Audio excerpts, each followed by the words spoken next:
Hi అండి అందరికీ. ఒక్క విషయం చెప్పాలా, నాకైతే చాలా బాధ అనిపించిందండి.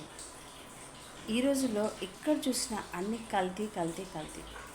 ముఖ్యంగా అసలు ట్యాబ్లెట్ల విషయంలో, మందుల విషయంలో అసలు కల్తీ అనేది ఉండకూడదు. అసలు అది ఆరోగ్యానికి సంబంధించిన విషయాలు కదా. కానీ ఇప్పుడు మెడికల్లో కూడా అన్నీ కల్తీలే.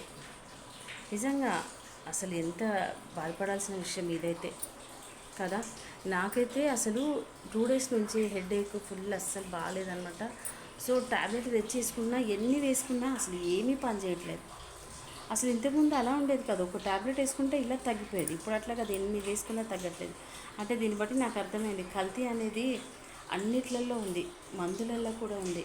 అసలు ఇదైతే చాలా అసలు నిజంగా అండి చాలా బాధేసింది నాకైతే కదా. ఇది అసలు కరెక్టే కాదు. లోకం ఎటు వెళ్ళిపోతుందో కదా. మంచితనం అనేది లేకుండా పోతుంది. ఆరోగ్యంతో కూడా ఆటలాడుతున్నారు జనాలు. అది భగవంతుడు ఎలా మెచ్చుతారు చెప్పండి. ఇంకా పిల్లల పరిస్థితి ఏంటి? ఆరోగ్యం బాగాలేనప్పుడు, ఎన్నో సమస్యలు ఉన్నప్పుడే కదా మనం మెడిసిన్ తెచ్చి వేసుకుంటాం. అవి సరిగా పని చేయకపోతే ఏం లాభం కదా. మరీ అలా కల్తీవి వాళ్ళు షాపుల్లో పెట్టుకోకూడదండి. పోనీ మంచి పెట్టి కాస్త డబ్బులు ఎక్కువ తీసుకున్నా పర్వాలేదు అనిపిస్తుంది మనకైతే కదా.